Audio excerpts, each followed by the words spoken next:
Some of it is coming ashore in Louisiana's marshlands at the mouth of the Mississippi River Delta. Yesterday, we got our first look at one thick layer of oil there. You can see the coating on these plants here. People who have seen it up close say it's as thick as chocolate syrup. The president of Plaquemines Parish there, where the oil is coming ashore, calls it a blanket in the marsh that will destroy every living thing there. While the oil is obviously dangerous, more reports are suggesting the dispersants being used both underwater and on the surface, as we've been reporting here for weeks. Now they admit the dispersants could pose a very real threat. Today, the Environmental Protection Agency, 31 days after the explosion, responded by giving BP 24 hours to pick a less toxic dispersant. The White House Press Secretary Robert Gibbs spoke out about this decision today. As we move forward, the EPA believed best to use the least toxic dispersant. Again, as we are into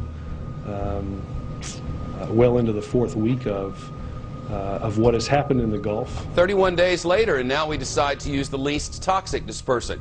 Guess what about this dispersant that they've been using for 3 weeks? It's banned in the United Kingdom because it's too toxic. 4 weeks after the leak started, the Obama administration is telling BP to use cleaner chemicals.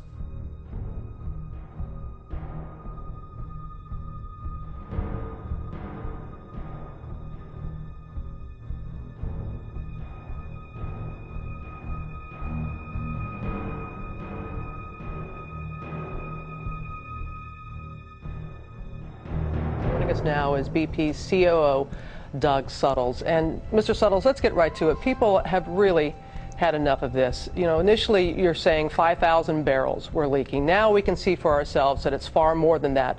Could be approaching 100,000. Did you deliberately underestimate the size of the spill and mislead the public? I should stress the response is leading to the problem. The dispersant that you're using, Corexit, the EPA is now saying it's among the most toxic and least effective. How do you respond to that? And in fact, I should stress. Then how do you make sense of the claims that we saw in Jeffrey Kaufman's report that the experts were saying that where it has been used, that they can determine that 25% of the organisms living right below the surface have been killed already? Well, I haven't seen any evidence to show that so far. Any living organism that contacts this stuff, particularly the mixture of dispersant and oil, is at significant risk of acute mortality that's dying quickly, or sublethal chronic injury that might take weeks, if not months, if not years to manifest. According to the Wall Street Journal, Corexit is among the least effective in breaking up the kind of oil that is prevalent in the area around the spill site. Marine toxicologist Ricky Ott says the chemicals used by BP can wreak havoc on a person's body and even lead to death. The volatile organic carbons they act like a narcotic on the brain, and at high concentrations, what we learned in Exxon Valdez from carcasses of harbor seals and sea otters, it actually literally fried the brain. Right now, we cannot identify another product that is available that is better than the Corexit product, but we continue to look at that, and we formally replied to the EPA's request last night. But we'll continue to try to find something better than what we're using, but so far we haven't been able to do that.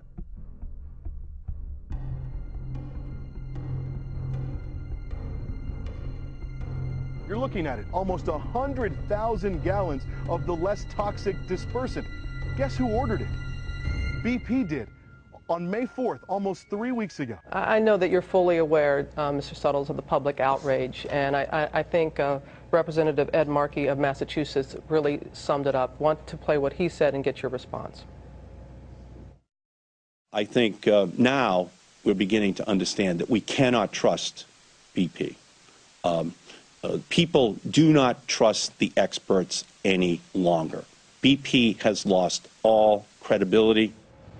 Got it wrong about the amount of oil being spilled, the type of dispersant that is being used. So why should Americans trust anything that you have to say at this point?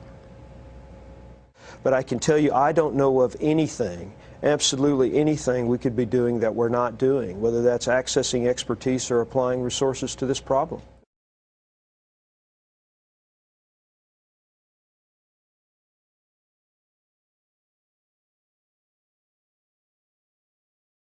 More and more stories about sick fishermen are beginning to surface. They're out in the Gulf, many of them all day, every day, working to clean up the spill. Many blame the chemicals BP is using. One fisherman told me tonight he felt like he was going to die over the weekend. I mean, I've been up coughing up stuff. Your lungs fill up. Gary Burris is a longtime fisherman who has worked across the Gulf Coast. He says he woke up Sunday night feeling drugged and disoriented. Like sniffing gasoline or something. You know, and I still, my ears are popping right now. I'm still coughing up stuff. I feel real weak, the tingling.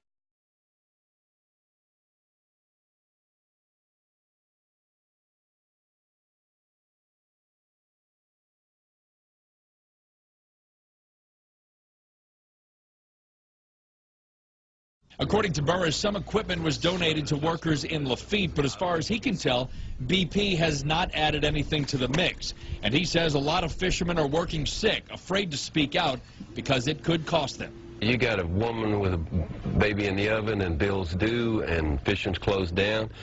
You're going to do whatever you have to look after your family. Burris says when he went to the doctor after feeling ill on Sunday, the doctor told him his lungs looked like the victims of a 3-pack-a-day smoker. And Burris says he has never smoked.